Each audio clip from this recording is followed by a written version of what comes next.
Hello and welcome back to my 10 favorite people. Hope you're doing well. I'm incredibly excited for today's video because we have three major factors lining up for Bitcoin right now for its next large move. We have global liquidity starting to roll over here now that we're seeing a strengthening in the US dollar thanks to some recent strong labor market data. We also have a very close presidential race that's going to get resolved in just 27 days, and I expect excitement and volatility to only increase as we approach that deadline. And we also find ourselves in by far the most volatile quarter for Bitcoin historically, which of course is Q4. We've never really seen a sideways Q4 for Bitcoin. It's always a very strong rally of 30 to 50% plus if we look at all of these green years, but whenever it's a red year, it's not really sideways chop. It's very large moves to the downside. For example, 2019, we rallied about 30% and then dropped almost 50. Similar thing in 2021, small rally, then huge drop. And then again in 2022, rally, and then about a 30 to 40% drop. So no matter what happens, Q4 tends to be very volatile, whether it's to the upside or the downside. But let's go ahead and start with global liquidity. This is what has the largest impact on Bitcoin on larger time frames because Bitcoin is a currency debasement hedge with a fixed supply, and global liquidity represents the money in circulation globally. You can just think of it as money sloshing around in the global economy. So if global liquidity is going down aggressively, we tend to see Bitcoin follow to the downside quite aggressively. But when global liquidity skyrockets, like what we saw in 2020, that sent Bitcoin into a huge rally that I'm sure most of you are familiar with. But recently, we've been seeing it rolling over, and global liquidity actually tends to lead Bitcoin by a bit, which makes sense. And we can even see as recent as last year, when global liquidity was going down in mid-2023, Bitcoin wasn't doing much and going sideways. And then when global liquidity spiked higher, so did Bitcoin. Now, Bitcoin ended up going a lot higher than that because of the ETF. So if there's some huge Bitcoin-specific catalyst, it can diverge from global liquidity in the short term, but then because of that falling liquidity from January 2024 to about June 2024, Bitcoin hasn't really done much over the past 6 to 7 months or so. And we did see liquidity go up recently, which was exciting as the Fed and other central banks started cutting interest rates, but it has started rolling over once again here. And in my opinion, that's likely caused by the strengthening of the dollar, because we have to remember that as the global reserve currency, the stronger the US dollar gets, as represented here by the DXY, the tighter liquidity gets globally because so many countries and central banks have their debts in dollars, and those debts are harder to pay back when the dollar is stronger and more valuable. And we saw the dollar drop for quite a while from about June 2024 to about September of 2024, which should sound familiar because that's when global liquidity was going up. But we've seen it bounce very strong here off of its 200-week moving average because the market has had to price out a lot of their rate cut expectations because we're seeing strong labor market data, and weak labor market data was the excuse the Fed was using to cut rates to begin with. So now that we're seeing that stronger data, we saw this strong bounce in the dollar, which is not bullish for Bitcoin in the short term. We've talked about Bitcoin's inverse relationship with the dollar index many times on this channel, so a strong bounce in the dollar index is not a great thing to see for Bitcoin.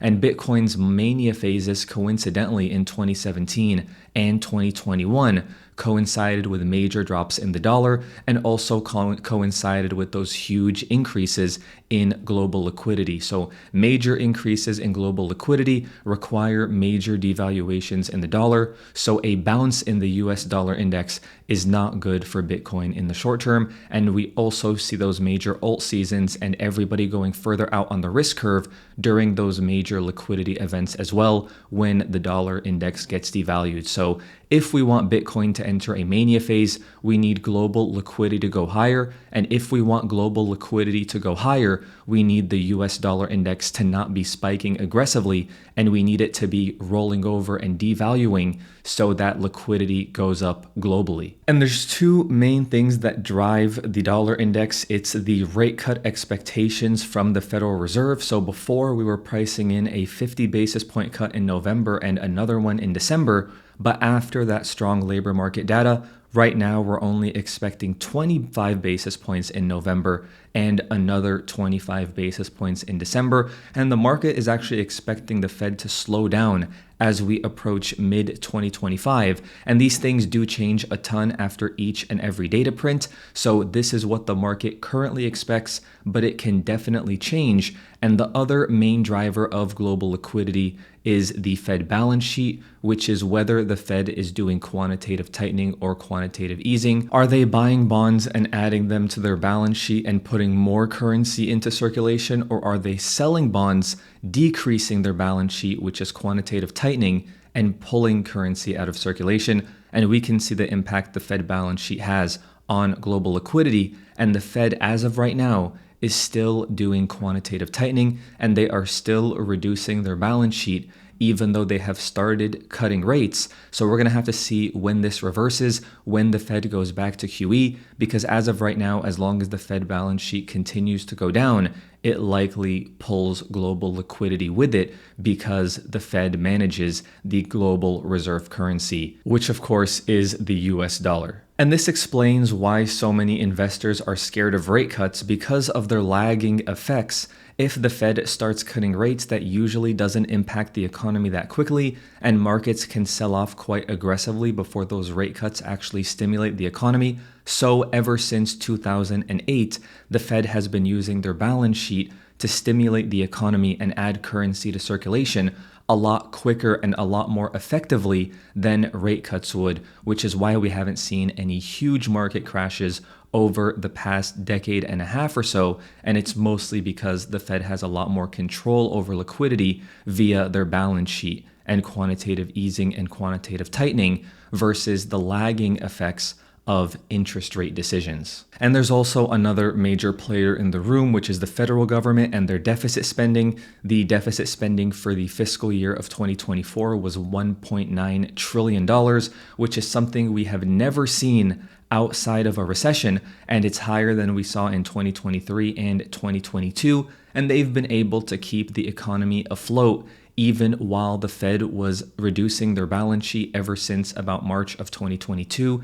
And the Fed was able to hike rates aggressively and try to slow down the economy and bring down inflation. And the reason we didn't enter a terrible recession was because of the deficit spending by the federal government and the way they've been able to keep the economy afloat using that national deficit, which is why this cycle has been so hard to navigate and so confusing for so many, that we're just looking at the Fed interest rates and not the deficit spending that was done by the federal government. But anyway, when do we expect the Fed to go back to QE? When do we expect global liquidity to go higher? And when will that, as a result, send Bitcoin higher? And a lot of that is going to depend on the economic data and what the Fed can get away with. We have a pretty important CPI print tomorrow because we have a strong labor market based on the unemployment rate. I know a lot of people don't trust the data. I know a lot of you say we can't trust the data, but I mean, we don't have anything else to really go off of here. But as long as the labor market is strong, the Fed really needs inflation to be going down aggressively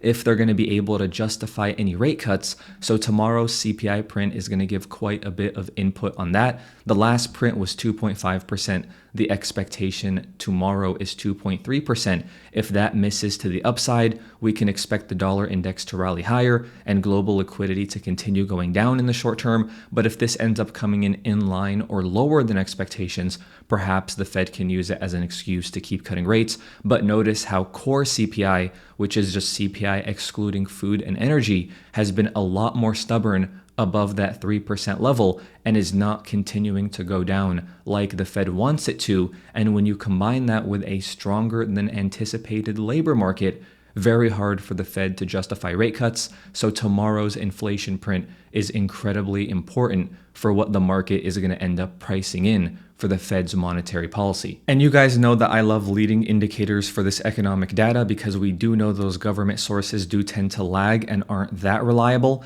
And I like to use Trueflation, and it's been going up quite aggressively ever since the Fed did that 50 basis point rate cut. Now, the good news is it's still about 2%, but if this really starts going significantly higher, that could be an early warning sign that we're going to see a strong bounce in CPI and core CPI. But as of right now, as long as this is around 2%, really nothing to worry about in the short term, in my opinion. And all eyes are going to be on the labor market to see if that was just a fluke when we saw 2 drops in the unemployment rate in a row, which we've never seen once the unemployment rate got above its 2-year moving average in yellow here. Usually once it breaks above that moving average, it goes higher a lot quicker. But this cycle, we can see that it's been above it for quite a while now, but instead of picking up speed, it's been rolling over recently. And I can already hear the comments about this not being real and we can't trust the data. But this is also what we've been seeing in terms of the initial jobless claims with layoffs. We haven't seen a huge spike there, and we haven't seen a huge spike in continuing jobless claims either.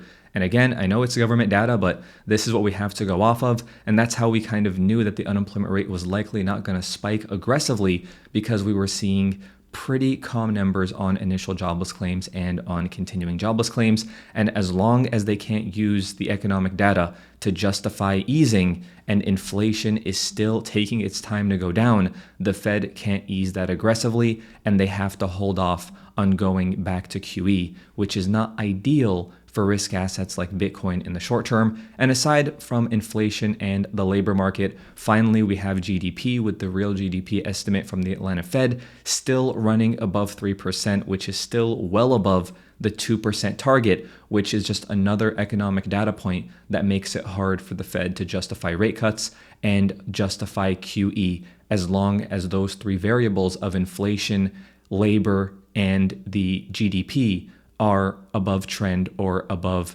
their mandate. So that's why we continue to monitor that data, because it tends to lead what ends up happening with the US dollar index and rate cut expectations, which trickles down to what ends up happening to liquidity globally. And that has a huge impact on Bitcoin. And speaking of Bitcoin, no matter what happens with the Fed's monetary policy, I'm still expecting fireworks in Q4. And that's kind of how I get my shortened cycle scenario in white here. That would be the volatility to the upside scenario, where we start October with a pullback and then take off because of some surprise catalyst, or the Fed starts doing QE for who knows what reason. And then the normal cycle scenario, where we have a big washout before Bitcoin can continue higher. That would be the downside volatility scenario. And there's good narratives for both scenarios, which is why I'm prepared for either. Perhaps the election outcome ends up having a huge impact on what Bitcoin ends up doing. The reason why I don't have us going a lot higher than about 90,000 if Bitcoin were to have this shortened cycle scenario is I have a hard time seeing Bitcoin going to those price targets of 200K, 300K, while global liquidity is going sideways or down. So I would think that for Bitcoin to really have an insane move to the upside, we'd have to consolidate quite a bit longer, and we'd have to see the Federal Reserve go back to QE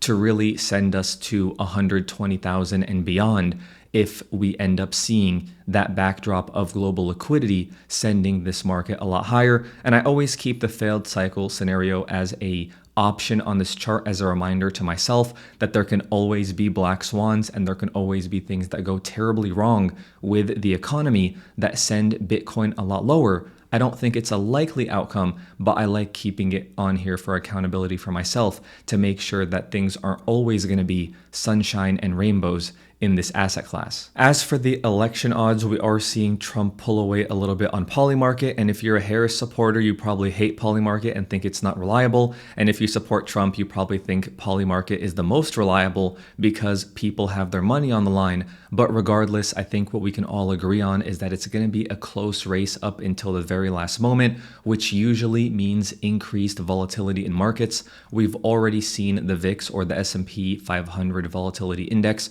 going up month after month as we've approached November. And as of right now, that volatility is pushing the S&P 500 higher. And as I've said many times, as long as we're trading above 5,600, no major warning signs for a market crash, in my opinion, and the S&P 500 can likely grind higher in the short term. But if we take a look at Bitcoin, it's actually a completely different story, because Bitcoin is struggling to hold above its 20-week moving average here, while the S&P 500 is in price discovery. And usually the S&P 500 being in price discovery is a nice backdrop for Bitcoin, but Bitcoin is a lot more driven by other variables like liquidity, which is perhaps why we're seeing Bitcoin struggling as of right now in the short term. But I do expect quite a bit of volatility tomorrow surrounding that CPI print, and I would expect Bitcoin to react quite aggressively to that data print once we receive it. As for short-term optimism, we still have Bitcoin holding above its range low of 61.5K. A weekly close below that level would be our first warning sign that perhaps we're going to go down in the short term, but I'm still open to various support levels. I still think it's unlikely but possible that Bitcoin could revisit the low 40,000s, but if we never end up going that low, that's fine. Happy to hold my existing positions higher, but I have seen Bitcoin surprise people way too many times during my 7 years in this market, and it would not surprise me whatsoever if something ended up happening that caught everybody off guard. But I don't believe in being 100% sidelined and just praying that Bitcoin goes to a certain price region, which is why I'm still majority allocated, but still have some cash on the sidelines to take advantage of opportunity. And it's insane to believe that Bitcoin has been in this fair value range that I marked out back in March of this year, and we've just been chopping sideways between 70,000 and 50,000. But I think a zoomed out chart like this one really helps me strategize and simplify what I want to do. And I'm not interested in adding to positions until we're below 50.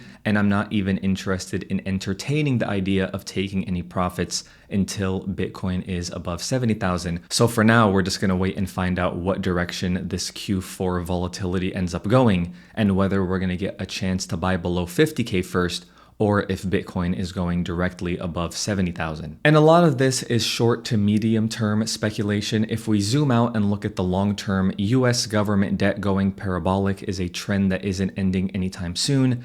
US M2 money supply is a trend that isn't going away anytime soon. And as central banks around the world devalue their currency, global liquidity going higher and global M2 going higher is a trend that likely isn't going away anytime soon, which is why we remain bullish on risk assets like the S&P 500 in the long term, as long as we can expand our time horizon.